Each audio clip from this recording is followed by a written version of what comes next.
Ayan. Si Sara Duterte, naging bida sa kanyang ituk-ituk. Naging bida, mga kababayan, sa mga statement niyang hindi maunawaan, hindi maintindihan bilang isang vice presidente. Di ba?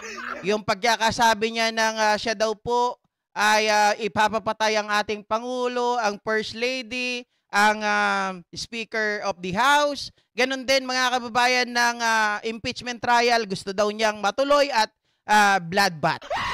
Pero lahat ng yan ay biglang nagbago. Diba? Pero eto, mga kababayan, muling sumikat itong si BP Inday at muling pinagtawanan ang kanyang kagagahan. Bakit? Mga kababayan, pakinggan nyo kung ano na naman ang ginawa, kung ano na naman ang pinauso ni Sara. Oh. Kung bakit hindi nyo siya maintindihan.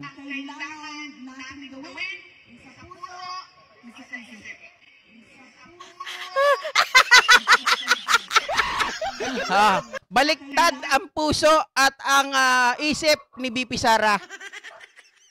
Alam nyo na.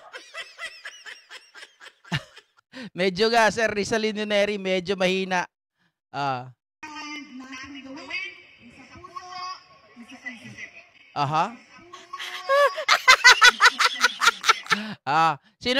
Sino napanood nyo naman siguro ng maayos. Sabi ni Sara Duterte, mga kababayan, ito daw ay puso, ito daw ay isip. So, baliktad naman pala talaga. Kaya pala, mga kababayan, nalilito tayo. Ito daw ang puso, ito daw ang isip. Anak ng tinapa. Kaya pala tayo nalilito. Kaya pala itong si Sara, hindi natin maintindihan. Nilipat niya na po ang puso dito sa ulo at nilagay niya naman ang isip dito sa lagayan, dito sa pwesto ng puso.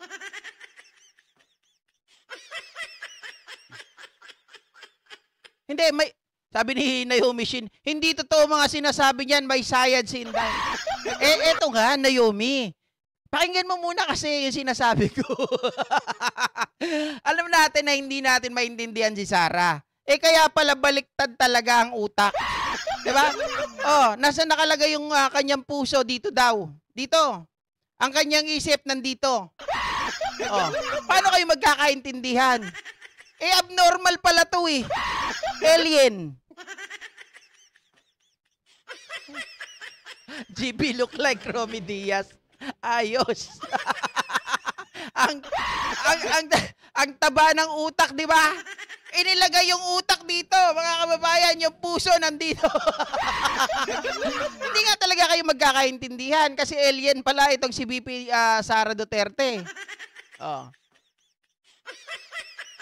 Ganito, mas malala pa. Akala natin dati si Lenny, yung malala.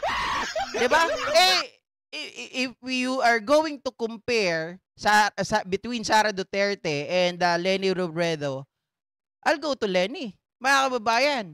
Kasi yung kanyang isip talaga naman may laman. Ang problema lang kay Lenny, medyo may edad na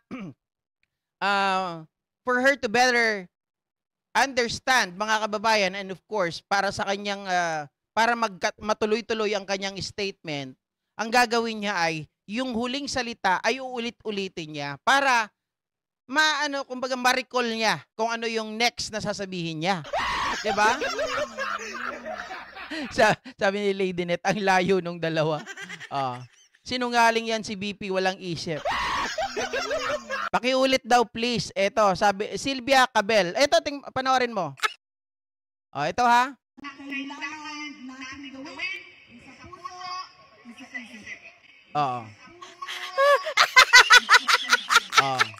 Kailangan daw natin gawin isa sa puso, isa sa isip.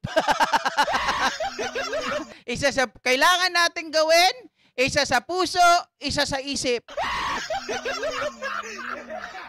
Hindi po ako nagsabi nun, guys. Siya po, 'di ba, si BP Sara, dito daw ang puso, dito yung isip. Paano kayo magkaintindihan yan? Ugali pa lang exact opposite. Akala ko nga nasa talampakan ng utak niya kasi laging layo sa topic. Ay wala na po. nandito na daw po yung kanyang isip. Sabi ni Yasigawa, hayop sa trip. Sabi ni Naomi, ayaw ko pa din kay Lenny. Hindi, kung wala naman pagpipilian, ano mo gusto mo? Halimbawa, tumakbo si Bongo, si Sarah, tapos si Lenny. Kay Lenny na ako. Diba? Oh. Natapo na lang tuluyan utak baliw na Sarah magnanakaw. Napanood ko yan. Nasa isip ko, baka nagbibigti na siya sa kwarto nang wala nang niya kasi wala nang isip. Sabi ni Ma'am Mona, talagang baliktad ang utak at puso. Tanga mo. Grabe, no? Mga kababayan. Ganyan po si Sara Duterte kapag wala po siyang script.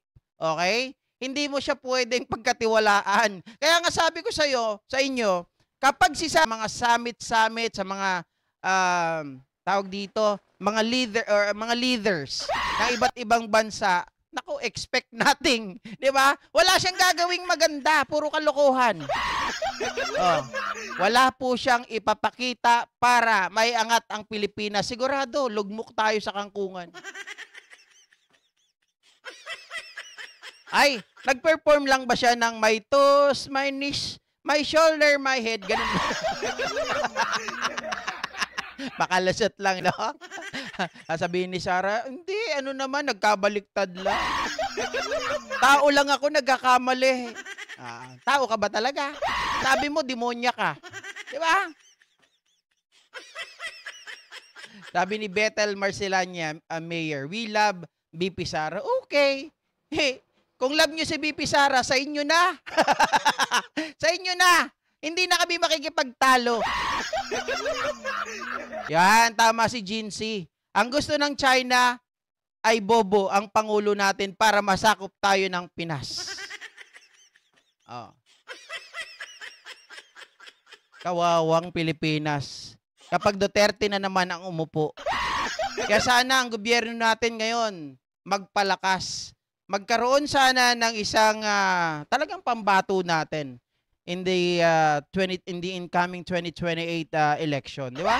Dapat ngayon sa ground sinisimulan na nila. Oh, di ba? Good PM, saan ka punta to the moon? Sabi ni Ping Yu, ayaw pa rin niya kay Lenny. Okay lang yan. Joel Abilera, grabe takot nila kay Sara Mau. Bakit kaya? Guys, alam naman natin kung ano ang capacity ng mga ito. Nandyan ang China. Di ba? At baka kasi ganito yan eh. Baka kasi iniisip ko kung bakit takot sila sa mga Duterte. Baka mamaya principal nila itong mga to. Or kapag nabuking yung principal nila ng mga Duterte, principal ng mga Duterte ay kumalat, kasama rin pala sila na naaambunan. Di ba? Sabi ni Melsky, nako, sinusukan na yan ng tao si Inday Sara, ikaw nagmamahal. Hindi natin masisi, guys. Kasi nga sila, idioterte. Mga tanganista. Diba? Oh. Sabi ni Louie, 28 Gibo for 2028. If ever, na sana si Gibo ang pambato natin, dapat ngayon pa lang, bumaba na sa grounds itong si Gibo Teodoro. Yun kasi ang problema ni Gibo, kaya hindi manalo kahit pagiging senador eh. Mga kababayan, dahil nga kulang, laging late kapag bumababa sa ground. Irish, gusto ko si Gibo, napakatalino niyan guys. Maraming tatalunin yan kung utak lang ang pag-uusapan. Kaya lang, kulang sa popularidad itong si Gibo Teodoro. Diba? Yun ang problema sa kanya.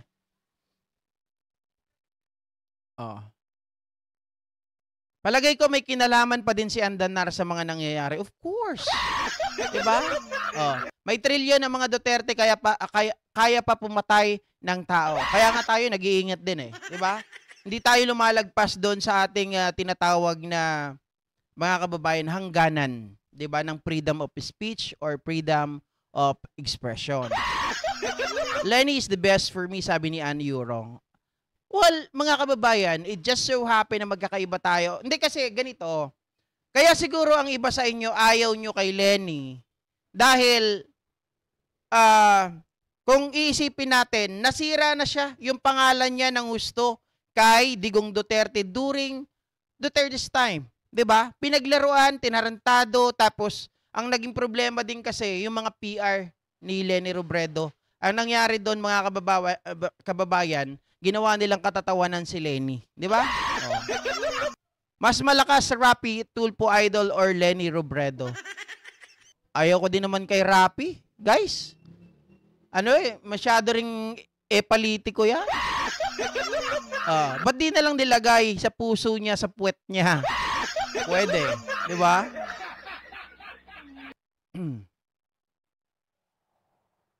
Berdugo kasi dudukutin ka, missing person ka na.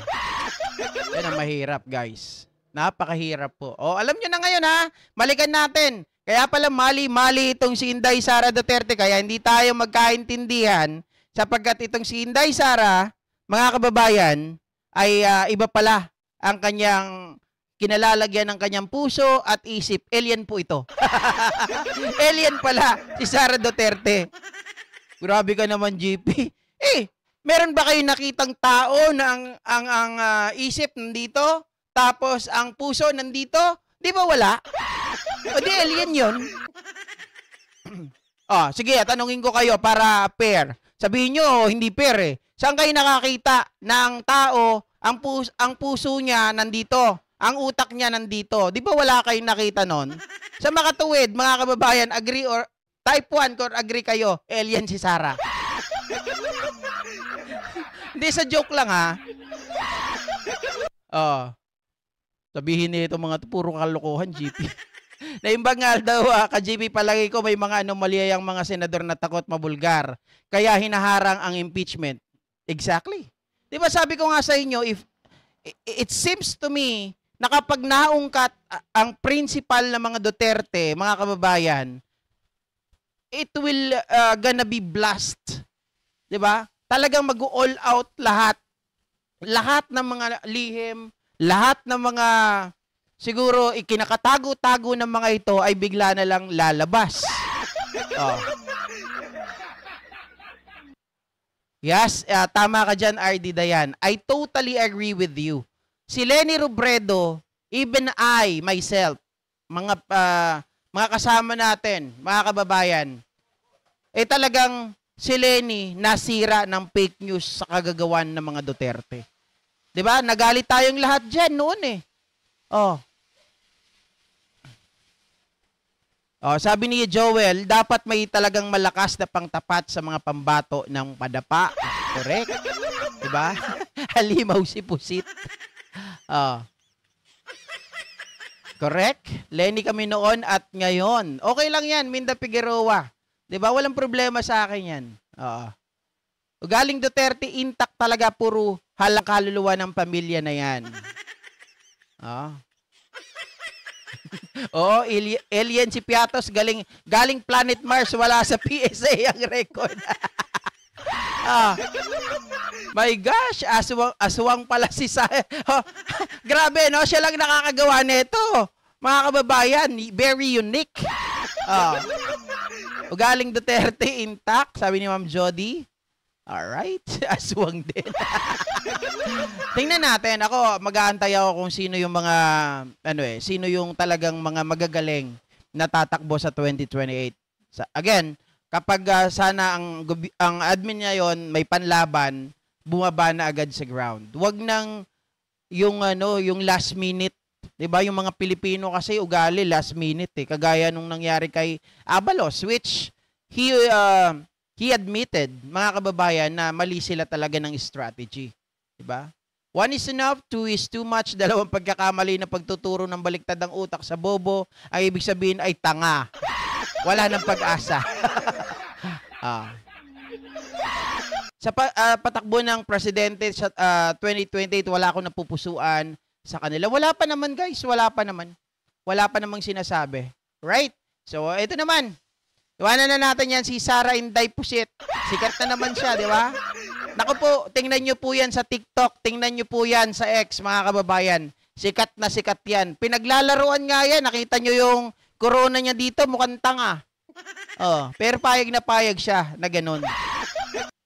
Sabi ni Ardayan, mag-join tayo Team GP for the good of all and the country. Of course, mga kababayan, maniwala kayo sa akin, if ever na wala pong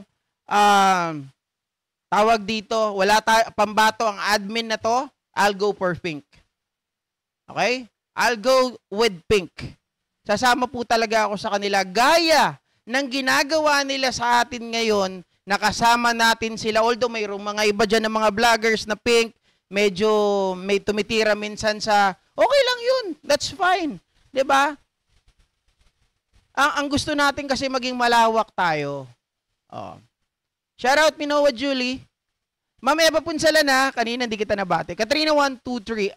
Ikaw ano ka, tikbalang o vampira? Ay tanga. Teka lang. Ako? Hulaan mo. Katrina. Uy. Hulaan mo. Mas tanga ka, abogado yan si Sara. Ang tanong, kita ba? Sige nga. Carlito Esperanza, abogado si Sara, ang tanong, kita ba? Ang tanong, magaling ba?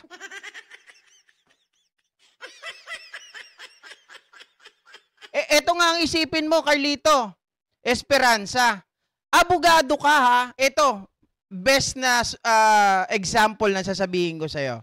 Abogado si Sara Duterte. Sabi niyang ganon kay Zulaika Lopez, I'll be your counsel. Diba? Sabi niyang ganon. Ako ang counsel niya. Ako ang sasama sa kanya.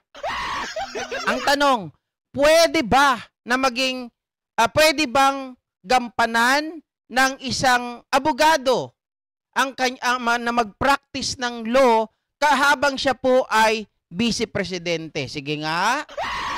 Kanisan nyo pong jurisprudence o precedence nakita? Magbigay po kayo sa akin kay GR number. Ibibigay ko po sa inyo mga kababayan. Ibibigay ko po siguro sa inyo si Zoraida. Sige, pag naibigay nyo po sa akin yung GR number, precedence, jurisprudence, na nagsasabi po na pwedeng humawak ng kaso or pwedeng mag-practice ng law ang isang vice presidente. Sige nga. Yes, indeed. Of course, mga kababayan, abogado si Sara Duterte. Pero, di ba, habang siya po ay vice presidente, she cannot, di ba, she cannot practice law, mga kababayan. Pag na may napakita kayo sa akin, ibibigay ko sa inyo si Zoraida.